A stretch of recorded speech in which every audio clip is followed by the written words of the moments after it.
Contact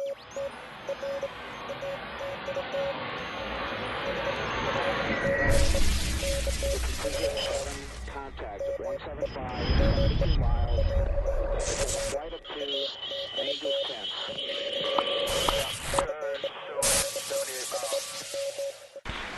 Good evening, ladies and gentlemen. I'm Paul Wilborn. I'm the Executive Director of the Palladium Theater here at St. Petersburg College. On behalf of our President, Dr. Carl Cutler, and the faculty and staff of St. Petersburg College, I want to welcome you all to the Palladium tonight and to Cosmic Quandaries. We're really proud to be partnering with our good friends at WEDU tonight. I just want to ask quickly, how many of you have never been in the Palladium Theater before? Great, I love this. Hundreds of potential members. The Palladium just turned 10 this year, and we present the best in jazz, blues, classical, gospel, opera, and musical theater. We'd love to have you guys back to see us in the lobby afterwards. There are cards you could fill out, and we'll put you on our mailing list. We only sell that to people who give us lots of money, so you won't have to worry. So please fill out the card. We would love to have you get our monthly mailings and see what goes on here at the Palladium. We want to move on quickly because we're on a time schedule, and you didn't come to see me. Ladies and gentlemen, a few things you ought to know. This is going to be kind of a Q&A program, and you will be able to ask some questions, so get your questions ready. As you saw when you came in, there are going to be books for sale in the lobby. There is no intermission, so if someone needs to go to the restroom, let them out, let them go. We'll be going for about around an hour and a half. And finally, it's a real treat to be working, as I said, with WEDU and with my good friend, who is the president and CEO of this great public television station that so many of us grew up with. Ladies and gentlemen, will you please welcome Dick Lobo.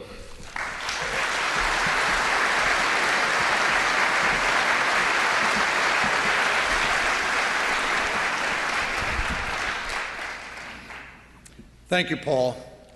And on behalf of the WEDU board and staff, it's my pleasure to welcome all of our WEDU friends and supporters here tonight, as well as our special guests from Boston and New York, representing one of PBS's most popular series, Nova Science Now. And I also want to welcome our area scientists from the Bishop Planetarium and the St. Petersburg College Planetarium. This year, WEDU celebrates its 50th year of broadcasting excellence in West Central Florida, and we began as a small educational channel in 1958, and today we're proud to be one of the most respected PBS stations in one of the most dynamic communities in the country. WEDU has grown and changed significantly over the years, but we've stayed true to our educational roots, as you're going to see tonight during our exploration and discussion on Cosmic Quandaries.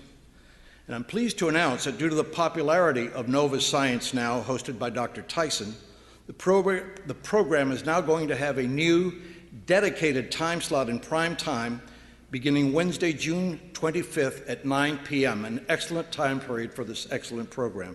We hope you'll watch and stay tuned.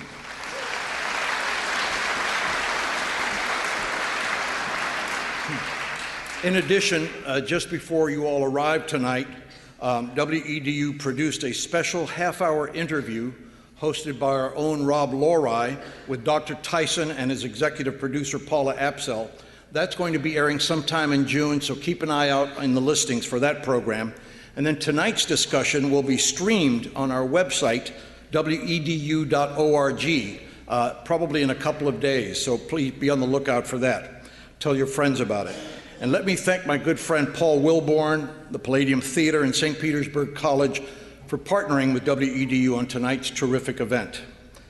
I want to thank all of you again for your generous support of WEDU over the past 50 years, and I invite you to join us as we move on to multiple media platforms in the new digital age to come.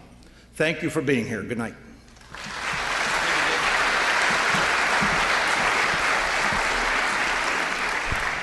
Thank you, Dick. What a great asset to WEDU he's been. All right, let's move on to our program. We're first going to introduce our two panelists. Dr. Jeff Rogers. Dr. Rogers, come on out. He is the director of the Bishop Planetarium and director of education at Bradenton South Florida Museum.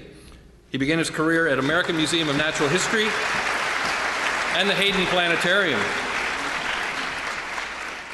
Next, Dr. Craig Joseph.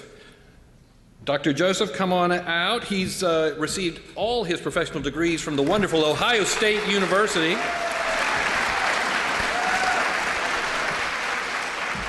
A local favorite, obviously.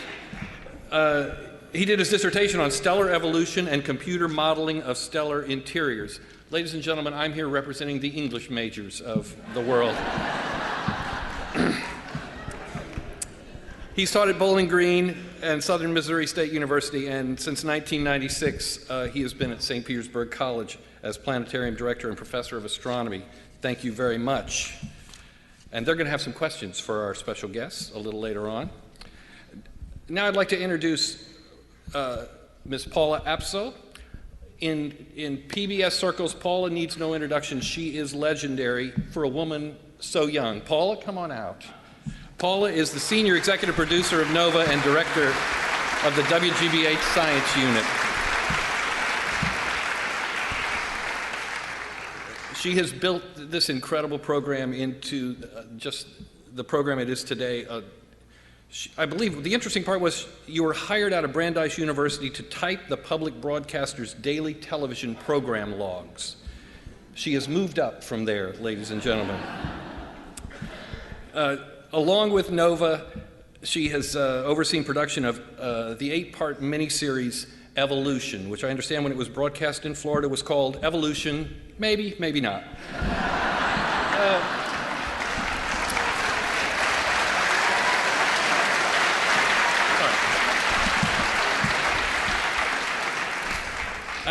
Sorry about that.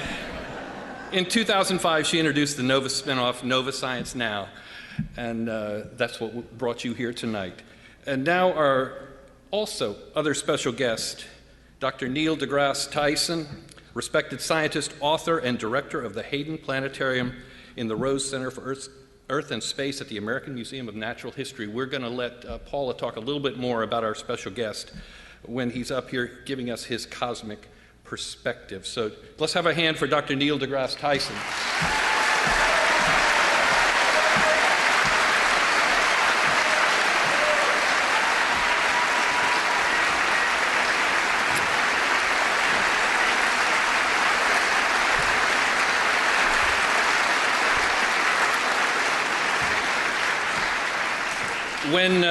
When we were given several dates to hold for this event, I asked, well, what should we call the event on our hold?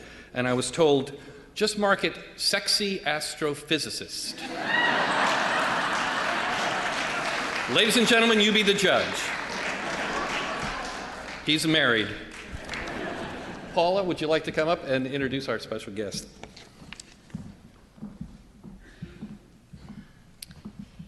Thank you very much, Paul. And thank you all so much for inviting me here to WEDU and to this fantastic theater. I have to say that the weather certainly beats the weather in Boston. But mostly it's a treat for me to spend time with folks who support public television and WEDU and make programs like NOVA possible. Now, I hope that all of you are familiar with NOVA, but I bet many of you don't know that this year is NOVA's 35th. That's an eternity in television. My daughter, who's a soap opera fan, is pleased to know that General Hospital has a safe lead. It went on the air almost 45 years ago. But NOVA has outlasted many classic television franchises, including shows like Seinfeld, I Love Lucy, MASH, and Friends. And despite the influx of cable networks since the 1980s, NOVA remains unique on the television landscape as the only weekly documentary series dedicated to telling important science stories. In fact, after the journals Science and Nature, NOVA is the nation's most trusted source of science news, according to a National Academy of Sciences report. This puts us ahead of such venerable print sources as the New York Times and the Wall Street Journal. And you can bet we really like that. Well, in the TV industry, it's always better to show than to tell. So to start off our discussion, let's take a look at this selection of clips that gives a pretty good sense of the breadth and excitement of the science that we cover in our series.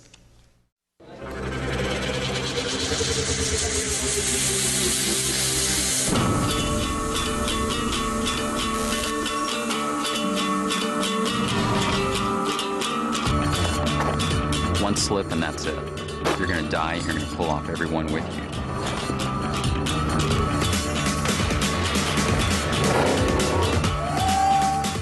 My first reaction when I saw this mummy was, oh my God, it's a pharaoh.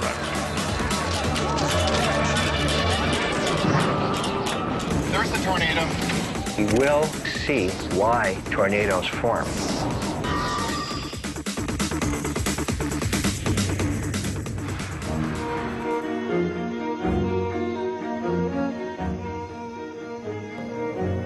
He had this beautiful vision that the flying machine would bring about world peace. There's real value in seeing a corner of the world that throws ordinary existence on its head. This, in fact, was the first flower in the world.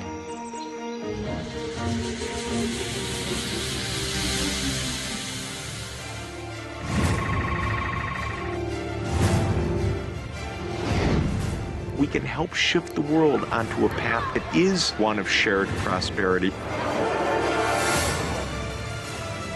It is the key to curing disease. Well, that's history right there.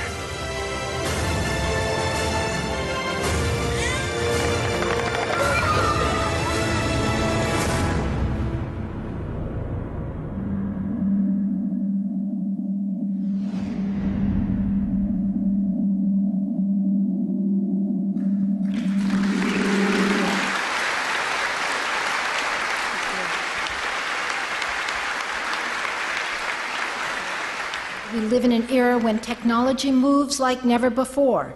Advances in biology are changing the way we understand life. Climate change could alter our whole existence, and whole planets have been known to drop out of the solar system. We're lucky tonight to have with us one of the people responsible for demoting Pluto from full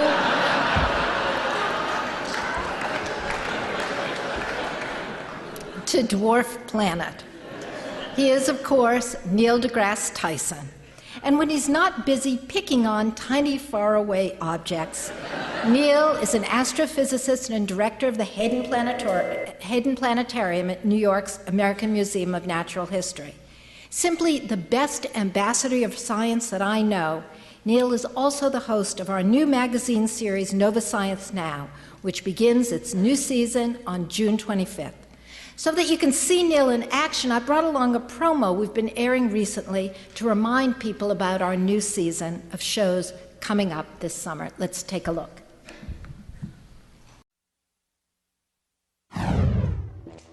I'm Neil deGrasse Tyson, host of Nova Science Now. You ever wondered what would happen if you dug a hole from one side of the Earth, through the center, out the other side, and then jumped in? Before we show you, a few disclaimers. If there was any air in the hole, air resistance would slow me down. So let's ignore that. Earth's molten core is 11,000 degrees Fahrenheit. On the way past, you'd simply be vaporized. So let's ignore that too. We would also have to ignore Earth's spin, which would make me ricochet from side to side down the hole. And please don't try this experiment on the actual Earth. All right, here we go. I fall, gaining speed as Earth's mass pulls me towards the center. 14 minutes into my fall, halfway to the center, and I've accelerated to more than 15,000 miles an hour. Here, there's only half the force of gravity than on the surface. So I'm still gaining speed, but at a slower rate than when I first jumped in. 21 minutes into my fall, and I'm at the center of the Earth, going my fastest, about 18,000 miles an hour. As I pass the center, gravity now works against me, slowing me down. And by the time I make it halfway between the core and the other side of the Earth, I'm back down to about 15,000 miles an hour. It'll take only 42 minutes to make the entire trip to the other side, at which point I'll slow to a full stop. Just like when I started, all of Earth's mass will pull me back towards the core. Unless somebody catches me, I'll fall down the hole again and yo-yo back and forth forever. Thank you. No problem. Nova Science Now returns this summer.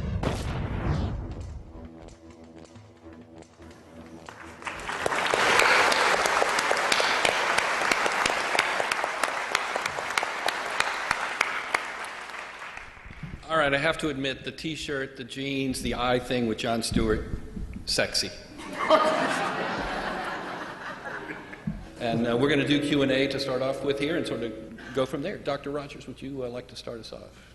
And you were, in fact, the one responsible for that opening salvo in the Pluto Wars back in 2000.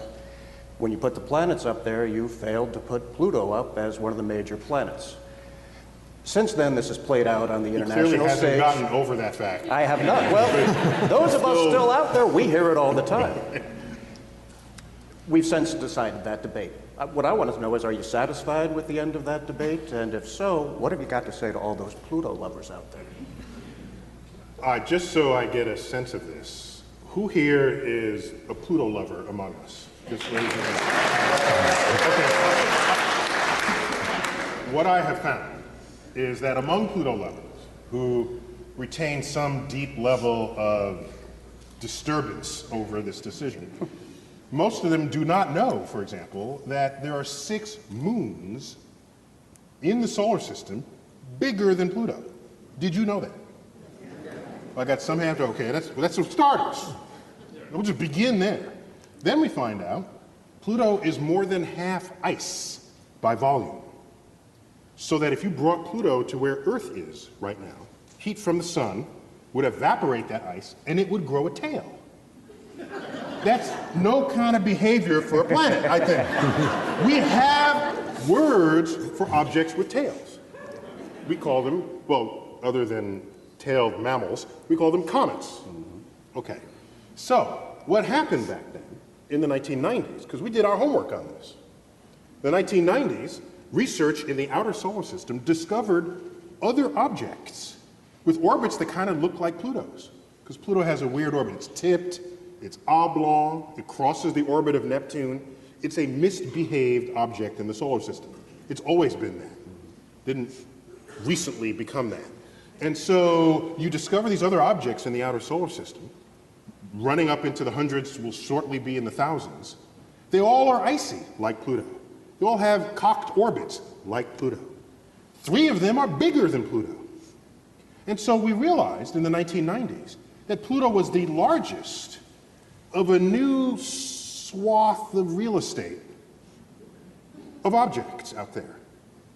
And so in our exhibitry, rather than enumerate the planets, as is so common, there's no science in the enumeration of the planets. You have school teachers giving exams saying, what is the name of the 4th planet from the sun?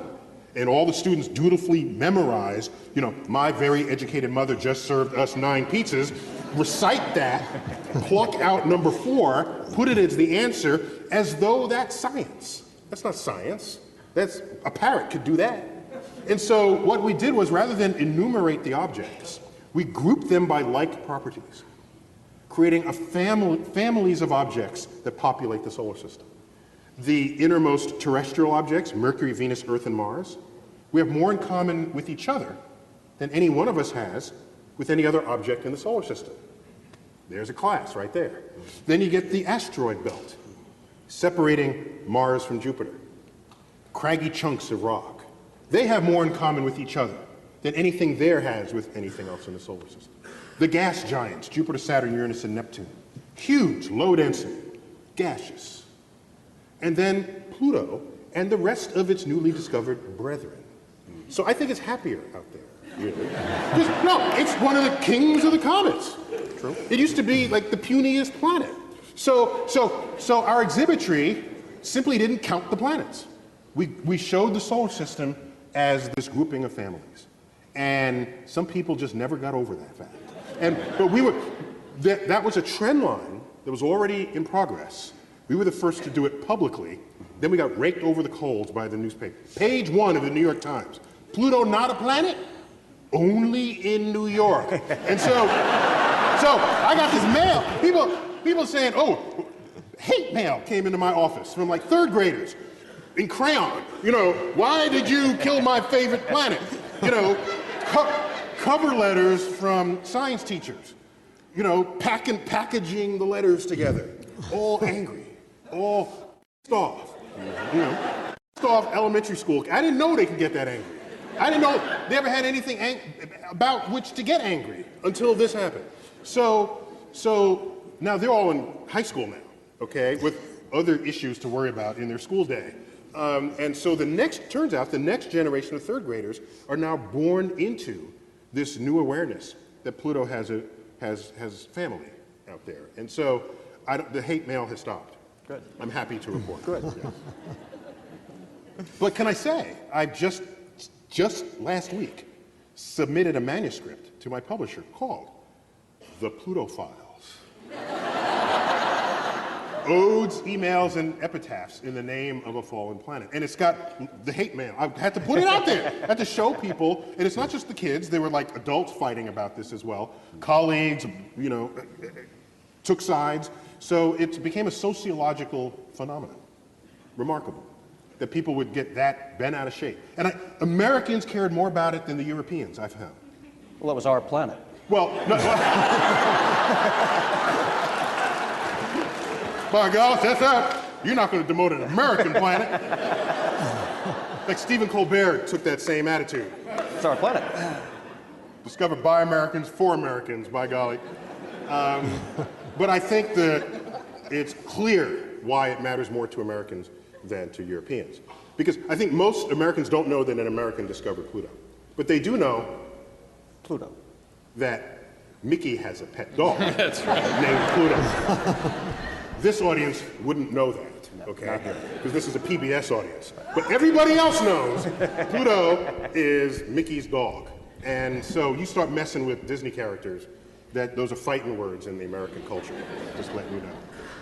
And while we're on the subject, you started this, but while we're there, I'm going to tell you, I was deeply disturbed to learn that Pluto was Mickey's dog. Because I work in a museum, the American Museum of Natural History. I happen to be in the astrophysics group, but I have this osmotic connection to the rest of my colleagues there in mammalogy and paleontology. And so there's something wrong with the mammalian order of the world that a mouse can own a dog. How about that? So I was deeply upset. So I was, because I'm writing this, I'm doing the homework on it. So I called up Disney. I said, what gives here? And they had the answer. Do you know the answer?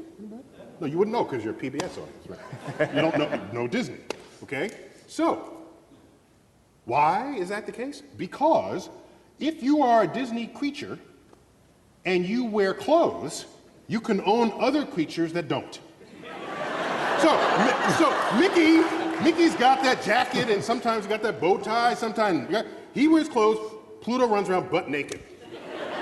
Mickey can own Pluto. But Goofy wears clothes. And he talks, so he can own other pets. So that, I know you were burning to know that, but, so that's the story. The International Astronomical Union, 6 years later, ended up basically agreeing with our point of view, and that offloaded some of the anger that was coming our way, and it went to them, which I was happy to report on. So that's... Let me get this straight. Mammalian order. I want to talk to you about that a little later. Okay, I like that phrase. That's good. Dr. Joseph, I think you've got the next question. Oh, yeah. So first of all, on behalf of everybody here at St. Petersburg College, welcome to Palladium. I'm happy to be here. Thanks. Gorgeous spot. One of my favorite pet peeves is Hollywood science. And I can rattle off... Don't get me started on Hollywood science. I can rattle off any number of science fiction movies out of Hollywood that portray really, really bad science. And I think many, if probably most people's perception of science comes from what they see in Hollywood movies, perhaps. Do you have any... Nova. Oh, well, yes. Okay, that's absolutely right. That's absolutely right. Now, do you have any favorite Hollywood movies? Well, actually, I know you have one favorite at least. Wait, favorite bad movie or favorite good bad movie? Science movies. He started me. I'm not accountable henceforth. Okay, because you started this off. First of all, let me be clear. There are movies out there where the director just doesn't care. And if they don't care, why should I care?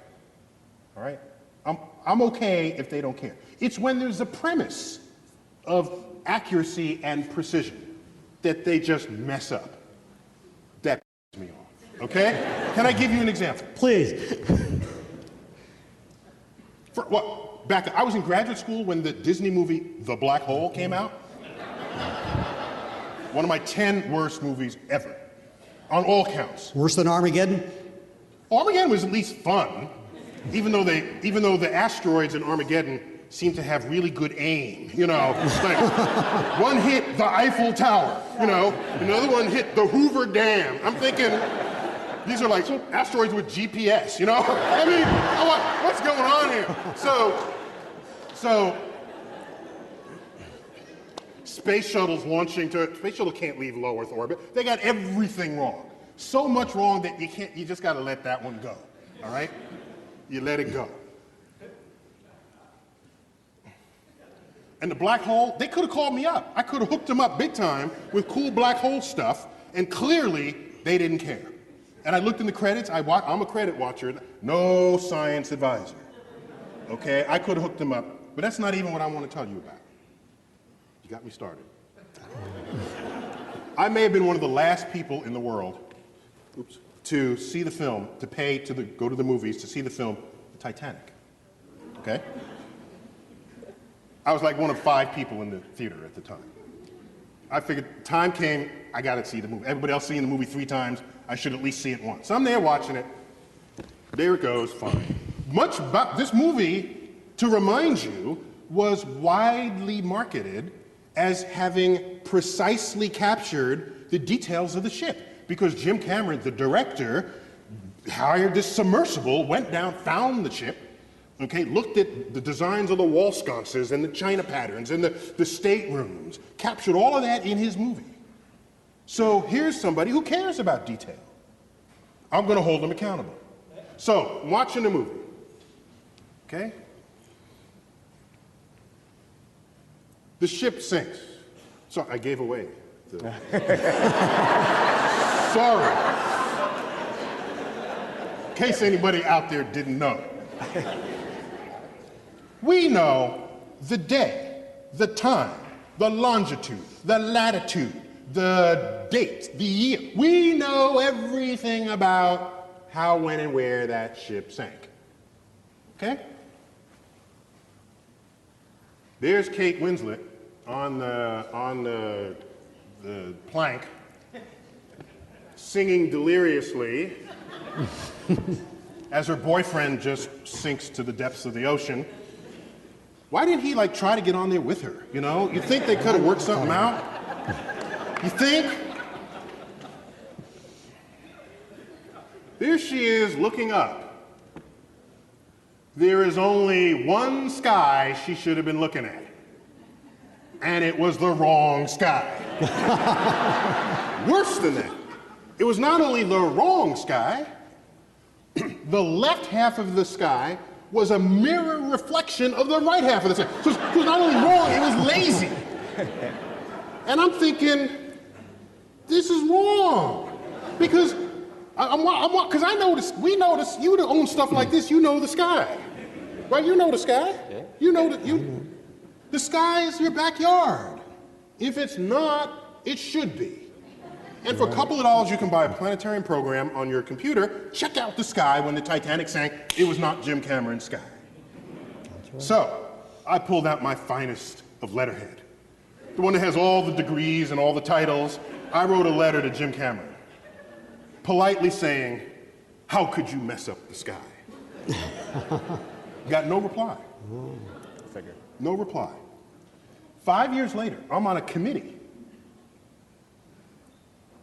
I'm on a committee that intersects a committee that he's on. He was an advisor to NASA for a while, by the way. Not about the sky, about other things. About exploration, okay? He's a big explorer, by the way. And so, I'm in the room with him. I said, here's the big chance. So I said, Mr. Cameron, I wrote a letter to you some years ago. He never got it. I said, did you know that your sky was just wrong? And we know what that sky was. And everything else about your movie was so accurate. And he says, I didn't know that. I didn't know. In fact, that happened in post-production.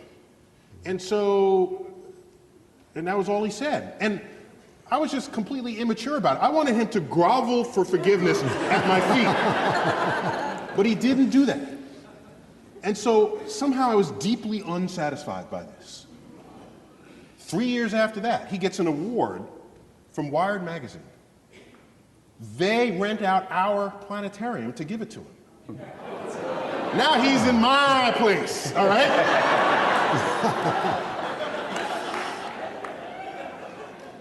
So in my irrational immaturity, I bring the subject up again.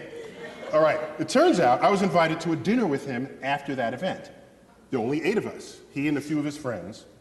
The wine is pouring, we're all kind of chilling. So I said, here we go. I said, Jim, because now I can call him Jim. Jim, I wrote you, this story will end, I promise, very shortly. I said, I wrote you a letter about the sky, and you didn't get it right, and why? How could you do that? And he answered. He said, well, last I checked, Titanic worldwide has grossed $1.3 billion. Imagine how much more it would have grossed had I gotten the sky correct. I was like, oh!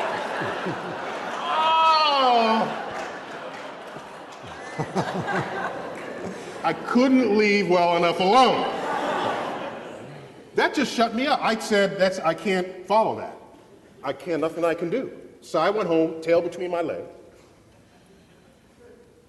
2 months later, I get a phone call from some guy. I forgot his name. Some guy called me up. Said, hello. I said, hello. He said, I work post-production in Jim Cameron Studios. He's releasing a 10-year anniversary director's cut of the movie, and he's adding new footage, and he tells me you have a sky he can use. So I said yes!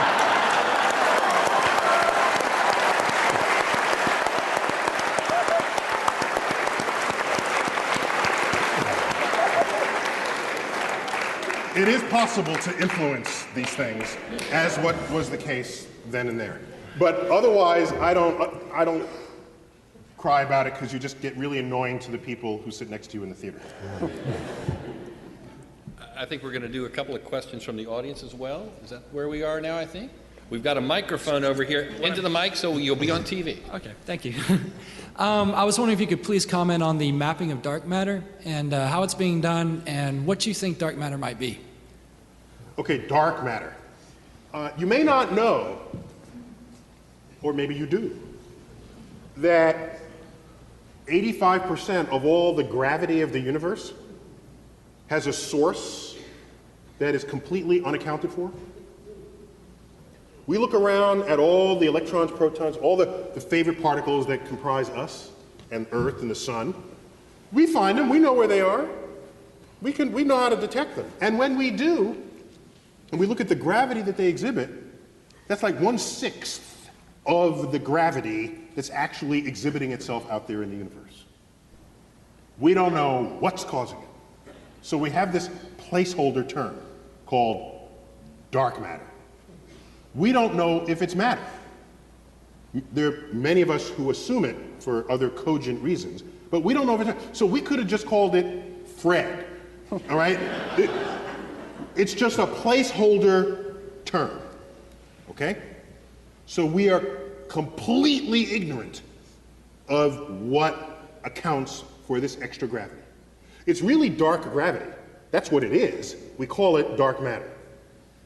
Now, there's the old saying, if you're a hammer, all your problems look like nails.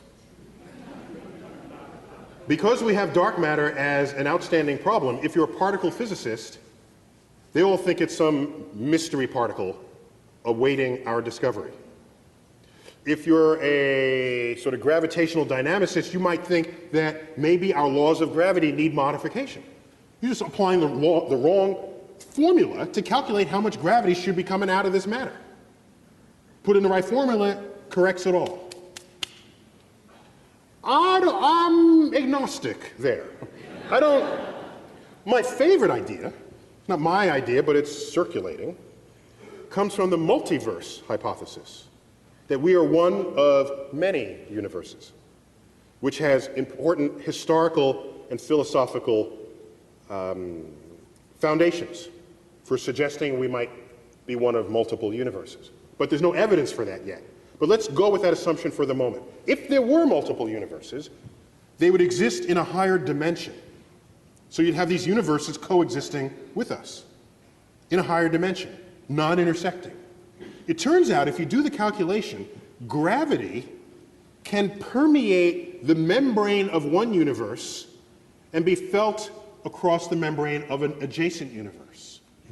So it may be that what we're calling dark matter is regular matter in a parallel universe whose gravitational field we are feeling. And so it's not always wrong to hypothesize. It's not always wrong to hypothesize things that you cannot measure directly, because you may be able to measure them indirectly.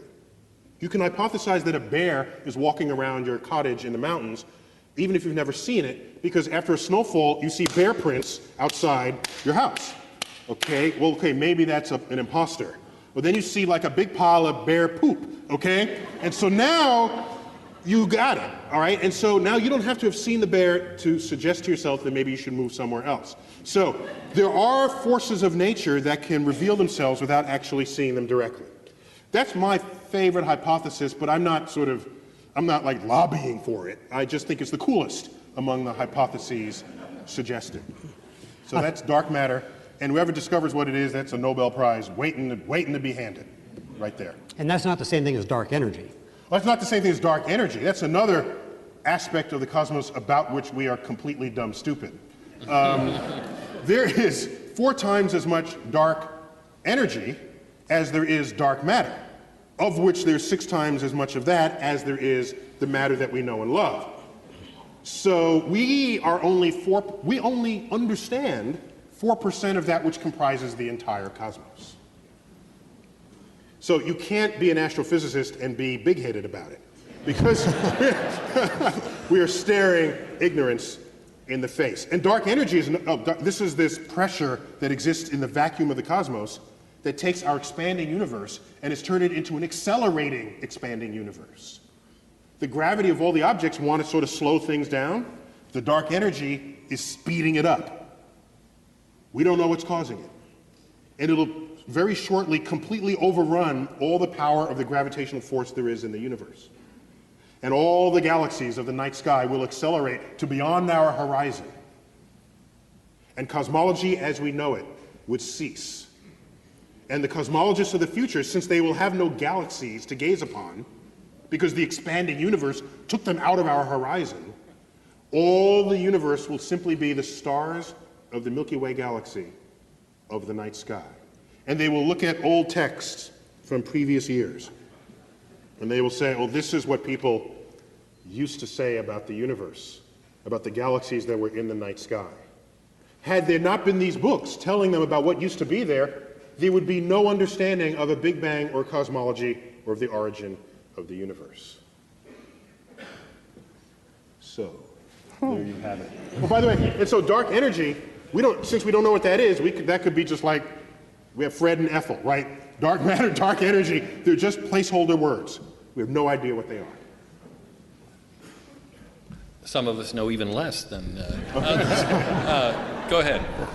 Yes, sir. My question is, even in your talk just now, where you talked about being pulled down into the black hole, and in the reading they talk about this, I thought the black hole was like this minute, minuscule point, right? And there's not a down into it. So if you have an accretion disk, from what I've read, you show an accretion disk and being pulled into that, and it's all coming in a circle. What happens if you be flying over top of it and look down?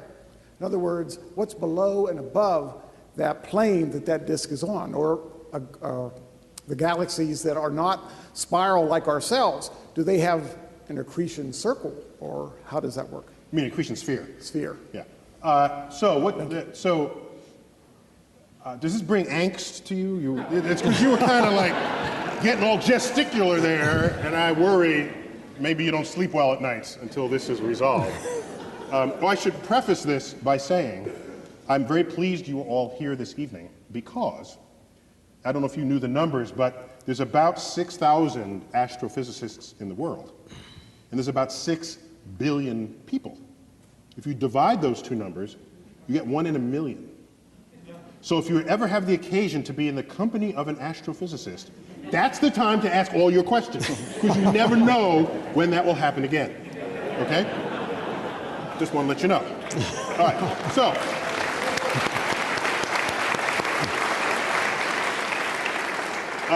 Sir, let's get a few things straight about black holes. When you are in the vicinity of a black hole, no matter where you are around it, down is the direction towards the black hole. If you're below it, down is that way. You're above it, down is that way. You're over here, down is that way. And it's the same way on Earth. Down is whichever way the center of the Earth is. So let's clarify that. Second, we call it a hole. It's actually a three-dimensional hole. You think of a hole in the street, or a hole that we dug through the center of the Earth, and you jump in. Normally you can sort of look at a hole from the side and below, because a hole, almost as we've kind of defined it in the dictionary, is a cut through a two-dimensional surface. That's what a hole is. No one says, put a hole in the middle of this room. That wouldn't make sense to you. If I say put a hole in the floor, that's a two-dimensional surface. A black hole is a hole in three dimensions. Every direction you approach it is down, and you're falling into it. The actual content of a black hole has collapsed to what we call the singularity. That's where, in Einstein's theories, we divide by zero. It's bad to divide by zero. So, Einstein's theories fail at the center of a black hole. That's why we know there's something beyond Einstein's theories. There's got to be. If the universe is a knowable, organized place, Einstein's theories have a limit, and that's the singularity. It'll get you right up to it, but it won't get you there. Meanwhile, the operational definition of a black hole is the region of space around it, within which, if you fall, you will never come back out. And we call that, poetically, the event horizon. Love that. The event horizon. I kind of feel you shouldn't, once you go in, you never come out, it should be like the death horizon, you know, the Death Star. But it's not the event horizon. So when we think of the size of a black hole, it's not the size of the matter that occupies it. It's just the region of space where if you cross that boundary, there is no hope of ever coming out because the fabric of the universe has curved back on itself, and there's no trajectory you can take to get out of that region. Light can't even get out. That's why we call them black. And light is the fastest thing we know, so you're not coming out, especially after what happens to you. Spaghettification. After the spaghettification. Right. One way to delay the spaghettification is if you tumble really quickly, like a rotisserie, because then it can't systematically stretch you in one way. Tuck and roll. Tuck and roll. Yes. Yeah, pipe, tuck. A new Olympic diving maneuver, the anti-spaghettification spin. You know, we'll work on that. But spaghettification only applies to small black holes, right? If it's a big, supermassive black hole, you could pass right through. So actually the spaghettification for some black holes will happen before you get to the event horizon. For others, it will happen after you pass through the event horizon. But it will happen en route to the singularity. And it's a one-way, one-time experiment. Yes. We got one here. Why don't you go over to the microphone? Okay. My question is, the next round of budget cuts has come through, and they've decided that NASA, NSF, everybody, gone. We got other things to concentrate on. And you go to Washington and beg and plead, and they say, okay, you can have one project. And with you in a position where you sort of got one foot in the scientific community and one foot in the public, what would you pick as that one project? Good question. I would say to myself that something has gone horribly wrong with the country. If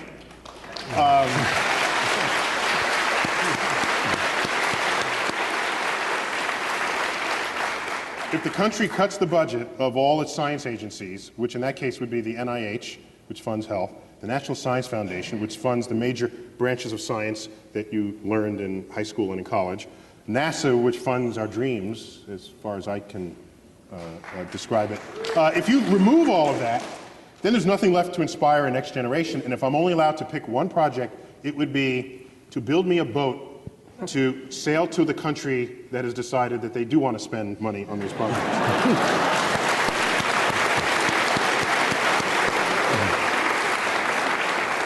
And I don't know if boats have rear view mirrors, but there will be America in the rear view mirror as people move back into the caves. I think we've got a student over here. Can someone help him get the mic down to his, there we go. Will like a black hole be able to suck in another black hole? Ooh, good question.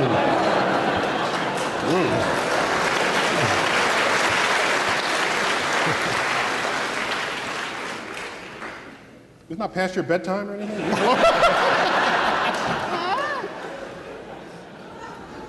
Can I ask what grade you're in? And tell me your name, too. Second, and my name is Clayton. Oh, your name is? Clayton. Clayton. Hi, Clayton. You're in second grade, and you're thinking about colliding black holes? You belong in, like, 12th grade, okay? Don't tell your teacher I said put you in 12th grade, okay? So, it turns out, while I was in college, there was a graduate student at my college, at my university, whose PhD thesis, this is what you do to get to become a doctor, not a medical doctor, but a professional research doctor in astrophysics. His PhD thesis was on the subject of colliding black holes. And what makes it an extraordinary problem to solve is that the distortion of the fabric of space and time around one black hole also exists for the other black hole. So you have black holes entering each other's event horizons. So I opened up that thesis. I didn't understand a single page in it. It's an extraordinary disturbance in the fabric of space and time. And it turns out, while I cannot reproduce the calculation, it's a level way beyond what I was doing at the time, and even what I'm doing today. But I can tell you that there are people who have recognized what severely distorted space does, what the effect that severely distorted fabric of space and time. They've studied what effect that has on the passage of time. And it turns out there is a path you can take around two moving black holes that haven't quite collided yet, where you can end up in the past of when you started that journey. So it's backwards time travel, according to calculations from Einstein's general relativity, is enabled by the severely distorted fabric of space and time, such as what you would get with black holes that came in their own proximity. And so beyond that, you really want to sort of watch that from a distance. And so you say what happens, they will eat each other, and they'll make a black hole that's twice as large as the one they started with. But it'd be quite a ride for any material that's swirling in its vicinity. So excellent question. Thanks for that. Right here, go to the microphone.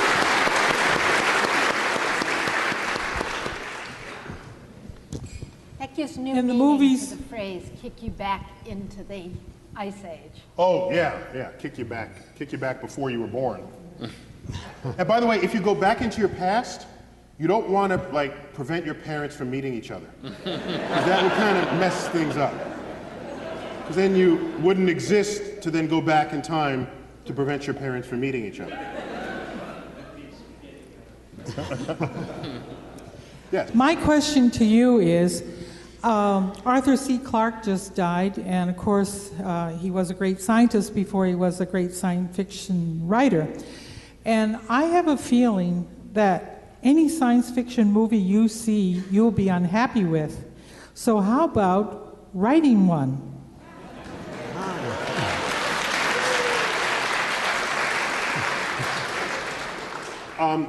That has actually crossed my mind. However, my writing training is more in sort of the exposition of science rather than in the sort of dramatic interplay of personalities and love stories and that sort of thing. So I don't claim the talent that an actual storyteller would have to convey a science fiction story. What I would be happy to serve as a science advisor to a writer who actually has that talent and that interest. I could play that role extremely well. But doesn't mean I couldn't learn how to sort of be a creative writer in that regard, but I would have to save that for all of my copious free time that I have in the day. So it might be like a retirement project for me, but I think it's not anytime soon. But like I said, I'd be happy, and I do advise writers. I don't need credit for it even. I just like the celebration of science, and science fiction writers are part of this buoyant force that keeps science alive in the hearts and minds of the public. So I get calls and emails all the time. I'm thinking about a story on a star and it explodes. What'll happen to the spacecraft? I say it'll vaporize. Okay, well, what'll happen to the... And so we go through a dialogue, sharpening and improving the storyline. And so I've done that. I've helped others out. But thanks for that suggestion. And I'll be waiting. You'll be waiting, okay. Were you a fan of Arthur C. Clarke? Yes, I was, although I read much less science fiction than others of my colleagues. I was so thoroughly enchanted by science fact that there was no room left in me for science fiction. And once I learned about black holes and expanding universe and colliding galaxies and the search for life, and I was done. You know, what's left in me to then read science fiction? Who needs to make anything up at that Right, point? exactly. So, but I have no less respect for that enterprise, no pun intended, the enterprise. And no, I do have I know the Trek, I can hang with the Trekkies out there. My sideburns are like Trek sideburns. They go, I don't know if you know this, they go to a point. Go check them out, the Spock Star Trek thing. That's my little homage to the Star Trek generation. But with Arthur C. Clarke, what distinguished him from other visionaries, they're like the tech visionaries. Oh, in 10 years we'll all have something in our car or in our home. He wasn't that trite, because he not only understood the trajectory of technology and science, he understood human behavior. And it is the intersection of human behavior with technology that is society. And that's where he distinguished, that's where his predictions and accountings for what the future would look like and smell like, that's what distinguished him from everybody else that was out there just predicting what new gadget we would have in the future. And I think it's worth mentioning, too, that within days of the passing of Arthur C. Clarke, we had one of the most enormous explosions in the history of the universe, a naked eye gamma ray burst, which was really quite extraordinary.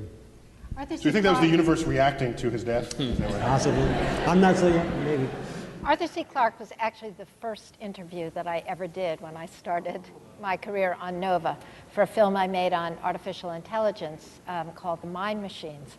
One tiny little anecdote, I was a complete rank beginner. I was going to New York to do this interview. I'd been shooting all day, and I asked him where he was staying, because I thought I'd stay in a hotel nearby.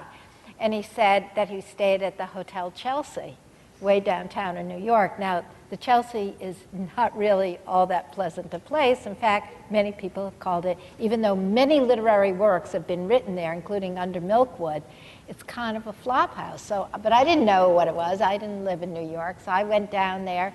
And the night before this interview, when I should have gotten a great rest, I was sleeping in a room with 12 unmade beds. It was really kind of a creepy place. But Clarke was completely made up for that. He wrote 2001 there and many other of his books, and he had a sentimental tie, as many authors do, to the Chelsea. That's why he stayed there. He was a fantastic interview, fantastic. That's great. That's great. We're starting to wind down, so we've got time for a few more. Do I see some hands? You got to get to the microphone. Who? The balcony. We need some balcony questions. Why don't you repeat that question? Do I believe in UFOs or extraterrestrial visitors? I'm not authorized to answer that question.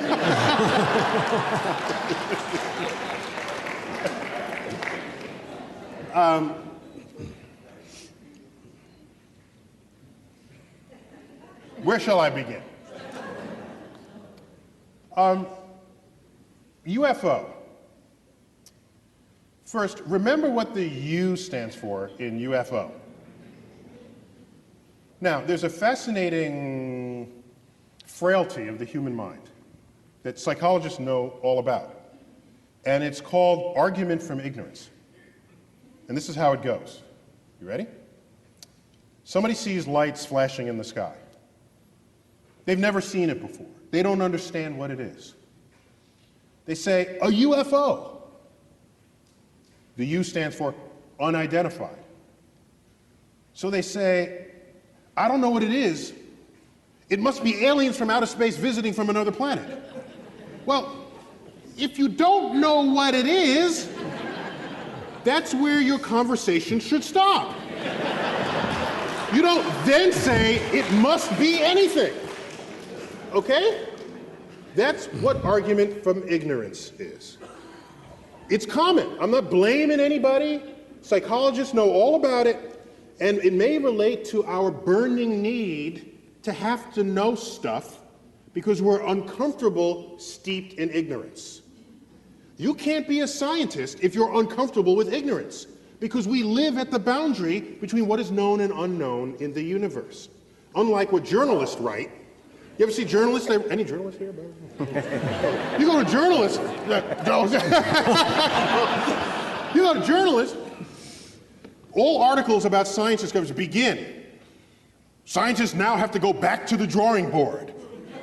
As though we're sitting up in our office, you know, masters of the universe. It's like, oops, somebody discovered something. No, we're always at the drawing board. If you're not at the drawing board, you're not making discoveries. You're something else. So, the public, it appears, seems to have this burning need to have an answer to what is unknown. And so you go from an abject statement of ignorance to an abject statement of certainty. So, that is operating within us.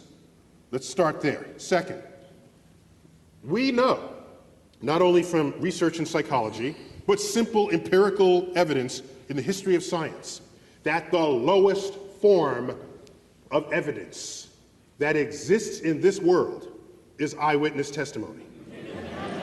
Which is scary because that's some of the highest form of evidence in the court of law. But we know from second grade. Where's my guy from second grade? Get up to the microphone for a minute. Grab the microphone. Grab the microphone.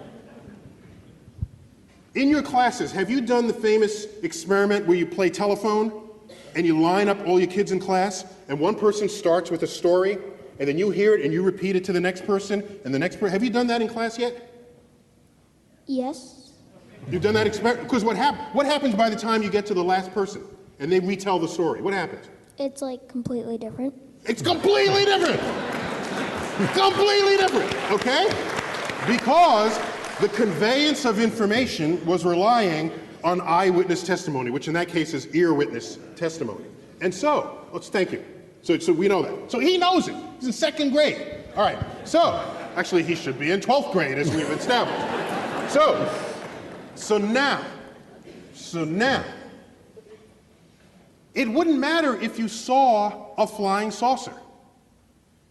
In science, even if you have something less controversial than a flying saucer, if you come into my lab and you say, you got to believe me, I saw it, and you're one of my fellow scientists, I say, go back, go home. Go back until you have some other kind of evidence that's not just you saw it.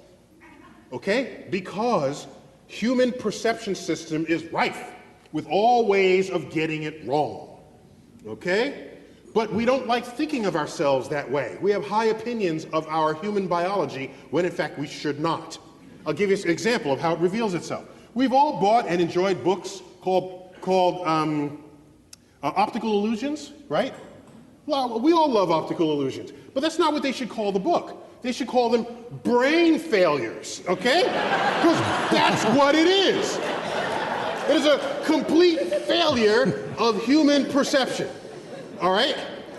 All it takes is a few sketches that are cleverly done. Your brain can't figure it out. All right?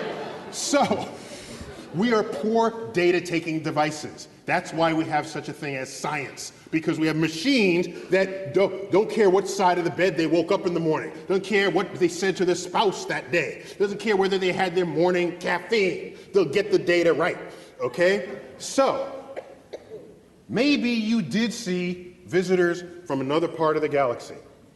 I need more than your eyewitness testimony. And in modern times, I need more than your photograph, which Photoshop probably has a UFO button today. Like, stick it in, right? So, on your computer. So, here's what you do. I'm not saying we haven't been visited. I'm saying the evidence thus far brought forth does not satisfy the standards of evidence that any scientist would require for any other claim that you're going to walk into the lab with. So here's what I recommend. Here's what I recommend. Next time you're abducted, because I'm ready for this. I'm ready, okay? I get abducted, I'm ready, okay? So you're there, you're like on the slab, because they always do like the sex experiments on you, on the flying saucer. So there you are, and they're poking at you. Here's what you do. You ready? You tell the alien, you're gonna be an alien for this, right? So you're poking me, all right? So then I say, finally, I'm on this side of the equation. Okay, so I say, hey, look over there. And then he looks over there, you quickly like snatch something off the shelf, put it in a pocket, and then lay back. All right? Then you're done, you come back, and say, look what I got. Okay, I like stole the ashtray off the shelf of the flying saucer. And then you bring that to the lab. And it's not about eyewitness testimony at that point, because you'll have something of alien manufacture. And anything you pull off of a flying saucer that crossed the galaxy is gonna be interesting, okay? Because even objects within our own culture. I got this device here, okay, the iPhone.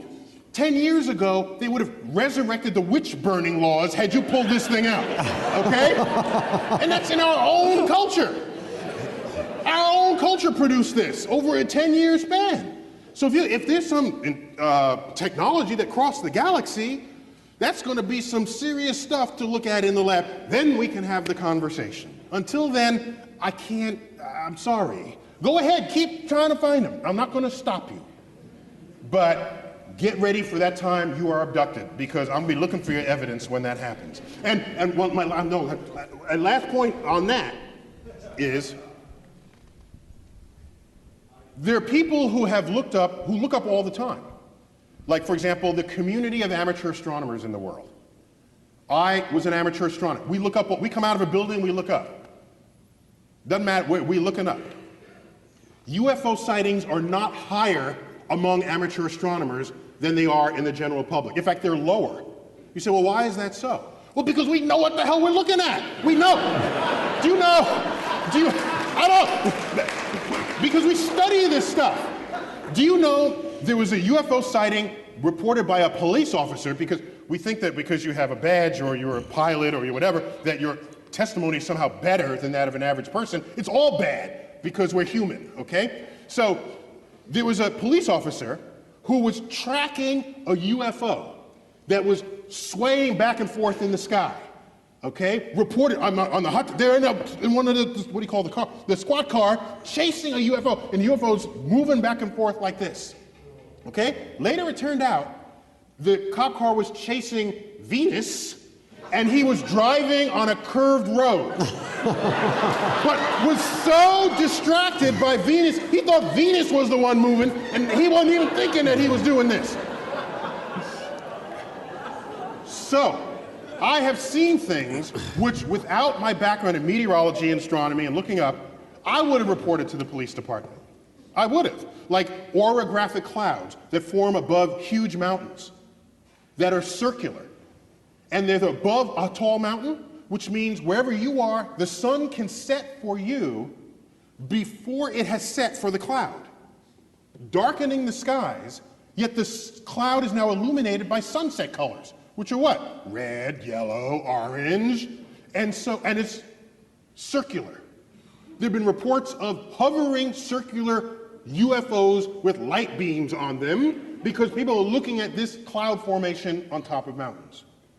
So, maybe we have been visited by aliens. Maybe they've even landed. But why do they land in like the farmer's yard and not like Times Square, all right? And then I worried, like maybe they had landed in Times Square, but nobody took notice. You know, because that's the really big problem there. And so, there's a huge answer to it, because there's a lot built into it. So here's another concern I had. Oh, you said about movies earlier? Remember Close Encounters of the Third Kind? Absolutely. Remember that? And the aliens come in this big flying saucer? Sure. Okay, and what do? We turn on runway lights for it. I'm thinking, flying saucers don't need runway lights. They're flying saucers, for goodness sake. If you put a bullseye or something. You didn't need them when we landed on the moon. Don't put runway lights for this thing. Then, you go to Roswell and there's like crashed flying saucers. I'm thinking, if the alien came across the galaxy and couldn't land a damn spaceship, I don't want to meet the aliens. They're stupid aliens, all right? You at least land on Earth, for goodness sake. Don't tell me you came across the galaxy, you can't land on Earth? Go home. Bring me somebody who can, then I'll have the conversation. Anyhow, so those are my opinions on the subject.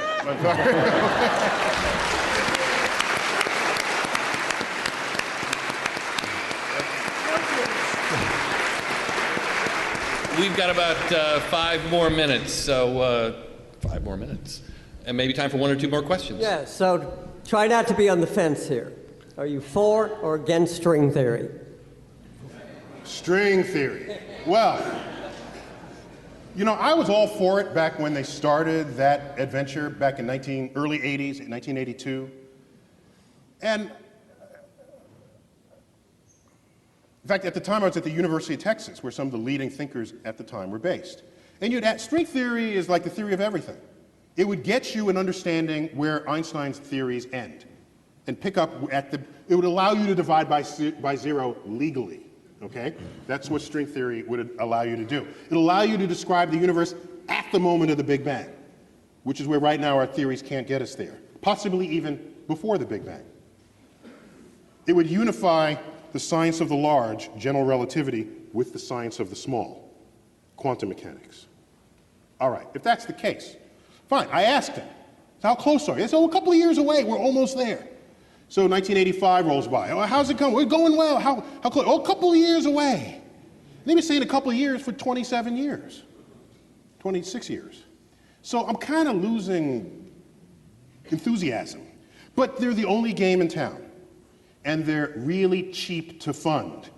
Like a pencil, a pad, throw in a laptop. They're good. You send them off to their office, let them do their thing. I don't have a problem with that, because they're the only game in town. I'm not going to stop them. But I'm losing my enthusiasm. And you ask them, they say, it's a very hard problem. Now, again, the book was titled Optical Illusions, Not Brain Failures. So a string theorist will not say, we are all just too stupid to figure this problem out. But maybe we as a species are too stupid to figure it out. Keep the faith. If it's cheap, I will. Yes, I'm not going to start directing funds from other research that might have a shorter time horizon for the discovery of what they're after. I'm yanking it like that. But like I said, they're inexpensive, and there aren't many of them, and they're harmless. Yeah, the question, yes. Well, those are like the particle physicists. You know, you always got to give the particle physicists their next accelerator. And they're driven by more than just whether they find the string theory particles. But yeah, sir. Mm-hmm. I'd like to ask you kind of a hypothetical. If black holes... like falling into a black hole was not hypothetical? Are you the only hypothetical? Like meaning aliens was not hypothetical? Sir, you're not the only hypothetical question this evening, okay? Well, I just thought I'd preface it that way. Okay. If black holes didn't exist, would the universe as we know it exist? And if that's the case, is that just another example of a finely tuned universe? The black holes, as far as we know, don't play any fundamental role in the universe. Most of the universe goes on just fine without ever looking at, thinking about, smelling a black hole. So what black holes do is enable us to explain a lot of what would otherwise go unexplained, like the engines that drive what we call active galaxies. These are galaxies that are the engines of quasars, for example. We have no accounting for those but for black holes. The behavior of stars in the centers of galaxies. We need black holes to account for those. But if you took away all those black holes, it's not obvious the universe would care at all. It would still could happen just the way it did. So they're rare enough so that it's hard to think of them as fundamental. Could you get closer to the microphone? Oh, except that maybe that's where the dark matter is. Oh, well, yeah, because black holes are dark and things. However, we've already counted for all the black holes in the ordinary matter part. And then, because black holes are ordinary, they do things to light, and dark matter does not interact with matter or energy or light or anything that is in our universe in any way at all. It's as though we're not even there. It's quite embarrassing, actually, but we're completely ignored by it. So in no way could, say, like nano black holes or micro black holes account for the missing matter. The nano black holes would evaporate very quickly, and we would see them explode. We would see sort of bursts of those around the universe, and we don't see that. So nano would be small. That's how you're using that adjective. So no, you can't hide it in ordinary matter. Dark matter is a completely different species of object. We've accounted for all the ordinary matter that there is. I'm sorry, we're this one right here, and then we're out. I'm afraid. Given the curvature of space-time, what is the shape of the universe? If space and time are curved, what is the topology and the shape of the universe? Well, the universe, given the distribution of matter, which is it's statistically uniform, so the observable universe is a sphere. You look in every direction, you hit our horizon at about 14 billion light years out. And that's artificial in the sense that when you're a ship at sea and you look out to your horizon, you're not saying that's the whole ocean right there. No, that's the ocean that you can see. If you move to another spot, more ocean comes into view. If we were in another part of the universe, we'd see a horizon corresponding to that spot rather than to ours. So in that simple sense, we are spherical.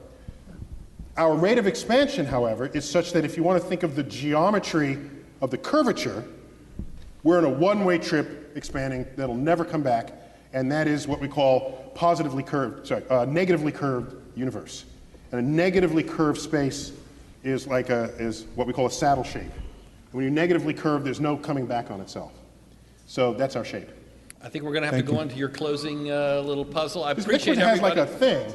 I'm a second grade teacher, that's why I'm being so pushy. I'm supposed to handle You're a second grade teacher, that's cool. Teachers are like the heroes of the world. Okay. I promised I would bring these. Okay. They worked really hard on these letters, and I just wanted to deliver them. These are letters to me? Mm-hmm. Oh, that's sweet. They came up, they only had one. Okay. Okay.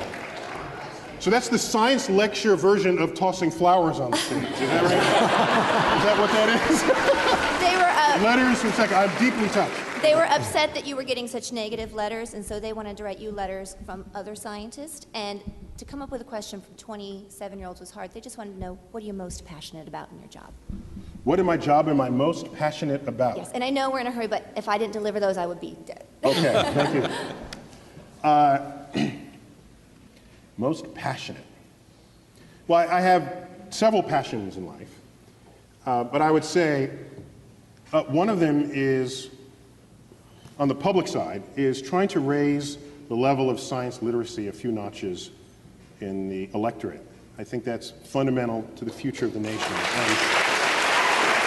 Can we also have a hand for our panel? You got one more thing. Can I leave you that? You may. That disturbing thought that will keep everyone awake at night. Please do. May I? Yeah. Okay. You sure? I'm not accountable if you can't get to sleep tonight. Okay? It's what? Oh, so move back. Okay, yeah. You could come back here. So. There, okay. I'm safer back here. No, okay. All right. So I can see everybody. We got everybody. You guys over here, you're good troopers. Looking at the back of his head here, right? Yeah, okay. Good. All right, just a couple of thoughts. One that's sort of deeply cosmic and another one that is fascinatingly disturbing, I think. But you'll be the judge of this. Consider a couple of fundamental facts that has been gleaned in the past 60 years.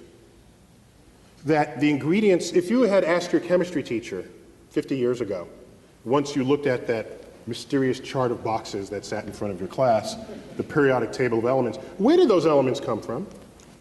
The chemistry teacher would actually not have an answer for you. They'll say, well, we dig them out of the earth. That's not where they come from. It took modern astrophysics to determine the origin of the chemical elements. We observe stars. We know what goes on in their center. They explode, laying bare their contents. And what we have discovered is that the elements of the periodic table, that which we are made of, derive from the actions of stars that have manufactured the elements, exploded, scattered their enriched guts across the galaxy, contaminating or enriching gas clouds that then form a next generation of stars populated by planets and possibly life. And so when you look at the ingredients of the universe, the number one ingredient is hydrogen. Next is helium. Next is hydrogen, helium, oxygen, carbon, nitrogen. Those are the top ingredients in the universe. And you say, well, okay, that's kind of cool. Well, and you look at Earth, because we like thinking of ourselves as special, we say, oh, we're special. Well, what are we made of? Well, what's the number one sort of molecule in the body? It's water. It's water. Well, what's water made of? H2O, hydrogen and oxygen. Hydrogen and oxygen. In fact, if you rank the elements in the human body, with the exception of helium, which is chemically inert, useless to you for any reason other than just to inhale it and sound like Mickey Mouse, you can't die from helium unless that's all you breathe. Number one in the human body is hydrogen. Matches the universe. Number two is oxygen. Matches the universe. Number three, carbon. Matches the universe. Number four, nitrogen. Matches the universe. And for each of us, the fifth element, other, is the same in both places. Okay? Other. So, we learned in the last 50 years that, of course, not only do we exist in this universe, it is the universe itself that exists within us. And had we been made of some rare isotope of bismuth, you would have arguments, hey, we're something special. But there are people who are upset by that fact, saying, well, that mean we're not special? Well, I think it's special in another kind of way. Because when you look up at the night sky, it's no longer we're here and that's there. It's that we are part of that. And that association, for me, is actually quite enlightening and ennobling and enriching. In fact, it's almost spiritual, looking up at the night sky and finding a sense of belonging, given what we've learned about the night sky. And so now we have ourselves. Now, are we alone in the universe? We're made of the most common ingredients there are. And our chemistry is based on carbon. Carbon is the most chemically active ingredient in the entire periodic table. If you were to find a chemistry on which to base something really complex called life, you would base it on carbon. Carbon is like the fourth most abundant ingredient in the universe. Isn't that rare? You can make more molecules out of carbon than you can all other kinds of molecules combined. So if we ask ourselves, are we alone in the universe? It would be, in spite of my diatribe about UFOs, I tell you in the same breath that it would be inexcusably egocentric to suggest that we are alone in the cosmos. The chemistry is too rich to declare that. The universe, too vast. There are more stars in the universe than grains of sand in all the beaches of the world. There are more stars in the universe than all the sounds and words ever uttered by all humans who have ever lived. To say we're alone in the universe. No, we haven't found life outside of Earth yet. We're looking, haven't looked very far yet. Galaxies this big, we looked about that far. But we're looking. And how about life on Earth? How is it hard to form? Just because we don't know how to do it in the lab doesn't mean nature had problems. So it may be, given that information, that given the right ingredients, which are everywhere, Life may be inevitable, an inevitable consequence of complex chemistry. If that's the case, we look around our own solar system, we look at Mars. All the evidence suggests that Mars was once a wet, fertile place, an oasis. There are dried riverbeds and floodplains and river deltas and meandering rivers. It's all bone dry now. Something bad happened on Mars. Some knobs got turned in its environment that left it the way it is right now. Some bad knobs got turned on Venus too. Runaway greenhouse effect. You saw the clip on that. 900 degrees Fahrenheit on Venus. Some knobs got turned there too. People say, why spend money up there when we spend it? Because up there we might learn about down here, okay? I don't want a runaway greenhouse effect here. Venus is the best example in the solar system of a planet gone bad. Let's learn about that first. So, it turns out we learned that asteroid impacts, when they hit, can cast rocks in the surrounding areas into space with escape velocity, so they never come back to the planet from which it was launched. If Mars was wet and fertile before Earth was, as all evidence suggests, and if Mars had life before Earth had life, it is possible for there to have been bacterial stowaways in the nooks and crannies of the rocks that were cast into space. There's some hardy bacteria that we already know exists on Earth. Survives extreme temperatures, pressures, freeze-dried, reconstituted, radiation. The hostile environment of space would be nothing to some of these bacteria.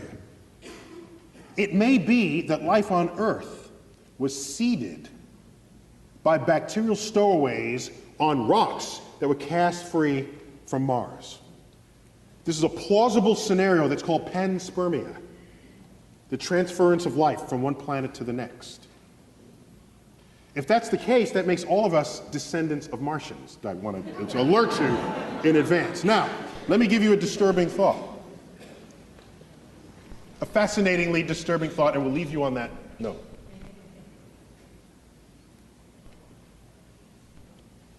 If you look at our closest genetic relative to human beings, it would be the chimpanzee. We share like 98+% identical DNA. We are smarter than a chimpanzee.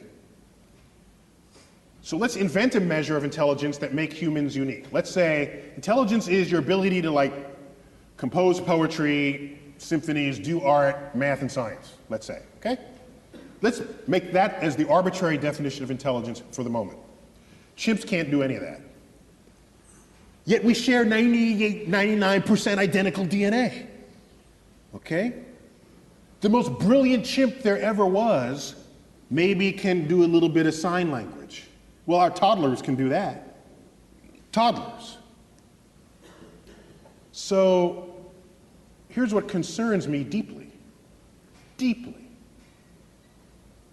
Everything that we are that distinguishes us from chimps emerges from that 1% difference in DNA. It has to, because that's the difference. The Hubble telescope, these that's in that 1%. Maybe everything that we are that is not the chimp is not as smart compared to the chimp as we tell ourselves it is. Maybe the difference between constructing and launching a Hubble telescope and a chimp combining two finger motions as sign language, maybe that difference is not all that great. We tell ourselves it is, just the same way we label our books optical illusions. We tell ourselves it's a lot. Maybe it's almost nothing. How would we decide that?